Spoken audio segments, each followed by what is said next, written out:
Son of सरदार का trailer जो 2 आया है वो ट्रेलर 1 से ज्यादा अच्छा है। जी हाँ, सन ऑफ सरदार 2 ने अपनी रिलीज डेट 25 जुलाई से 1 अगस्त शिफ्ट कर ली थी और अब उसका ट्रेलर 2 आया है। पहले तो ऐसा कुछ मेरे हिसाब से इनकी कोई प्लानिंग नहीं थी, क्योंकि इन्होंने डेट आगे बढ़ा ली तो इन्होंने ट्रेलर 2 डाल दिया है।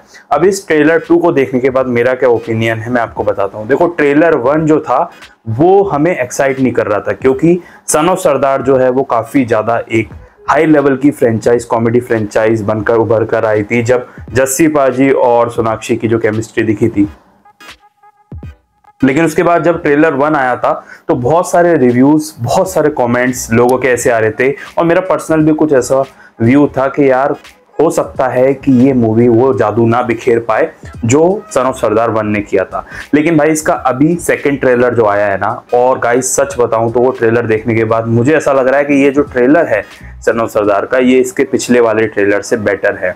ऑल्दो स्टोरी इन्होंने सेम ही बताई है दोनों ट्रेलर में, आगे पीछे, और कहीं ना कहीं ये नेगेटिव पॉइंट भी होता है मूवीज के लिए कि जब वो अपनी स्टोरी दिखाना चाह रहे हैं ट्रेलर में, और ये दिखाता है कि उनको अपनी मेकिंग में कहीं ना कहीं कॉन्फिडेंस नहीं है, क्योंकि वो स्टोरी बता रहे हैं कि भाई ये स्यापा फेस करना पड़ेगा जस्सी भाई को, तो आप देखने आओ, आपको बहुत कॉमेडी मिलेगी। तो कहीं ना कहीं वो वाली फीलिंग आती है। लेकिन जब इसका ट्रेलर 2 आया, उसमें जिस तरीके से इन्होंने स्टोरी को प्रेजेंट किया, स्टोरी तो देखो वही की वही रखी जो ट्रेलर 1 में दिखाई थी, रहेगी भी वही, कुछ अलग नहीं था, लेकिन उसको प्रेजेंट करने का तरीका मुझे खास लगा। जिस तरीके से अजय देवगन की वॉइस ओवर आता है कि वो जस्सी है जो फंस चुका है 4 लड़कियों के चक्कर में, उसके बाद एक माफिया के चक्कर में, और कैसे अपनी माँ का वो वादा निभा रहा है। तो ये 3-4 पॉइंट्स के थ्रू इस ट्रेलर को एक्सप्लेन करने की खुद ही कोशिश की। तो मैं ये कहूंगा कि मूवी का सही रिप्रेजेंटेशन और ट्रेलर को एक्सप्लेन भी कर दिया इस ट्रेलर 2 ने। तो खुद में ही ये ट्रेलर बहुत अच्छा था, और बहुत सारे लोगों को इंक्लूडिंग मी इस ट्रेलर 2 ने ज्यादा इंप्रेस किया है एज कंपैरिजन टू जो इसका ट्रेलर 1 आया था। अब देखना ये होगा कि 1 अगस्त को ये मूवी आएगी, इसके साथ और भी बड़ी बड़ी मुश्किल है। ऐसा बताया जा रहा था कि सैयारा मूवी के कारण इसने जो है अपना जो ट्रेलर है 2 बनाया और रिलीज डेट आगे कर दी।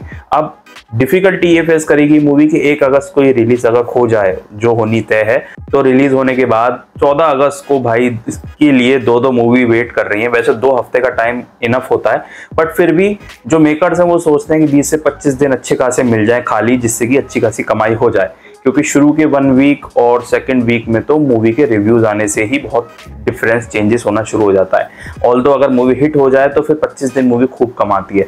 तो भाई बात यही है कि 14 अगस्त को जो 2 मूवी आ रही हैं, कूली और वॉर, उनका आपस में ही हेड टू हेड चल रहा है, और क्या इस मूवी को फिर वो उसकी अर्निंग से प्रभावित कर पाएंगे। इसी वजह से शायद 25 जुलाई रखा गया था पहले इसके release date, but Saiyaara out of the syllabus आ गई, जिस वजह से 1 अगस्त हो गया।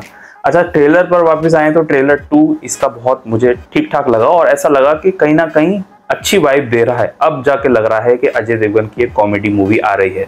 इस ट्रेलर को देखने के बाद बहुत सारे लोग जो मन बना के बैठे थे कि भाई इस मूवी में कॉमेडी वगैरह नहीं देखने को मिलेगी तो हम तो जाएंगे नहीं, लेकिन इन्होंने कुछ इंप्रेस करने की कोशिश की, और मैं कहूँगा 50 से 70% ये काम कर गया, क्योंकि चीज़ें वही दिखाई हैं जो ट्रेलर 1 में दिखाई थी, बस उसको रिप्रेजेंट अलग तरीके से किया। और शायद कुल मिलाकर ट्रेलर का यही काम होता है कि वो मूवी को रिप्रेजेंट कर दे ताकि ऑडियंस इंप्रेस हो, और वही काम ट्रेलर 1 से ज़्यादा ट्रेलर 2 ने किया है। तो देखना ये होगा कि कितनी ऑडियंस अब जाकर देखती है। मैं तो जाऊंगा। अगर आप भी इस मूवी के लिए एक्साइटेड है तो कमेंट करके बताना। अगर आप इसी तरह बॉलीवुड या हॉलीवुड की न्यूज़ जानना चाहते हैं, मुझसे अलग अलग ट्रेलर, वेब सीरीज या मूवीज़ के रिव्यूज़ जानना चाहते हैं, तो जल्दी से सब्सक्राइब कर सकते हो इस चैनल को। मिलेंगे एक नेक्स्ट वीडियो में, तब तक के लिए थैंक्स फॉर वॉचिंग।